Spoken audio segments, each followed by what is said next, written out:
સુરતના સલાબતપુરામાં આધેડની મોતમાં હત્યાની કલમનો ઉમેરો 4 આરોપીની કરાઈ સલાબતપુરા પોલીસ દ્વારા ધરપકડ સલાબતપુરા મૃગવાન ટેકરામાં કબ્રસ્તાન બહાર પાડોશીઓ વચ્ચે ધીંગાણું મચ્યું હતું। બંને પક્ષોએ એકબીજા વિરુદ્ધ મારામારીની ફરિયાદ નોંધાવ્યાના બીજા દિવસે વધુ વ્યક્તિ પણ ઘવાઈ હોવાનું અને તેનું સારવાર દરમિયાન મોત પણ નીપજ્યું હોય પોલીસે હત્યાની કલમનો ઉમેરો કરી 4ની ધરપકડ કરી હતી। સુરતની સલાબતપુરા પોલીસના જણાવ્યા અનુસાર ડાઇંગ ડિક્લેરેશનમાં પ્રોઢે પોલીસે જણાવ્યું હતું કે વસીમ શેખ અને તેના પિતા સાથેના ઝઘડામાં પોતાને જડબાના ભાગે ફેટ મારવામાં આવતા ઈજા થઈ હતી। ડેડ બોડીનું ફોરેન્સિક પોસ્ટમોર્ટમમાં હત્યા થઈ હોવાની વાત સ્પષ્ટ થતા પોલીસે કોર્ટની મંજૂરી મેળવી હતી। હત્યાની કલમનો ઉમેરો કરી હુમલામાં સામેલ પિતા પુત્ર ઉપરાંત વધુ 2 સાગરીતો રિઝવાન શરીફ શેખ અને મોહમ્મદ એજાઝ રફીક શેખની પણ સલાબતપુરા પોલીસે ધરપકડ કરી હતી। તમે જોઈ રહ્યા છો કેપી ન્યૂઝ ચેનલ રફીક શેખની સાથે।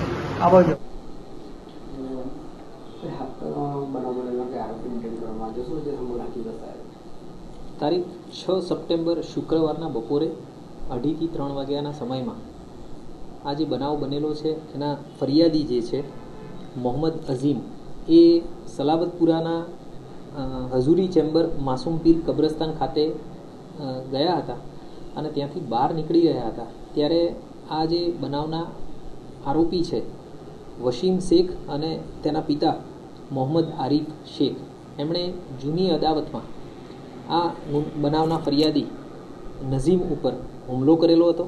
અઝીમ ઉપર હુમલો કરી અને એને ઈજા પહોંચાડી હતી, જેના કારણે થઈ અને અઝીમને તાત્કાલિક હોસ્પિટલ લઈ જવા પડ્યા। ત્યારબાદ આ અઝીમના ભાઈ અને એના કાકા એ બંને એ સ્થળે આવી અને આ જે આરોપીઓ છે એમની સાથે વાત કરી રહ્યા હતા કે કેમ આ રીતે મારામારી કરો છો અને એ બાબતની એમને સમજ કરી રહ્યા હતા આવું કંઈ ન કરવા માટે। એ દરમિયાન આ લોકોએ તેમની ઉપર પણ હુમલો કરી દીધેલો અને જે આ બનાવમાં ભોગ બનનાર છે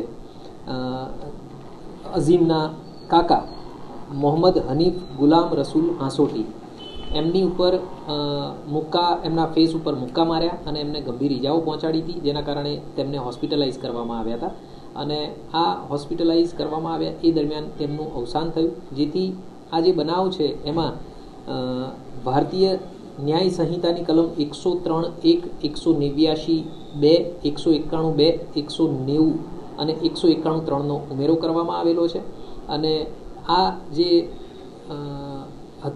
બનાવ બનેલો છે એના જે મુખ્ય આરોપીઓ છે એમાંથી આ વસીમ શેખ અને એના પિતા મોહમ્મદ આરીફ શેખ તથા રિઝવાન નૂર મોહમ્મદ શેખ અને મોહમ્મદ એઝાઝ રફીક નૂર મોહમ્મદ શેખ આ 4 આરોપીઓની અટક કરી લેવામાં આવેલી છે।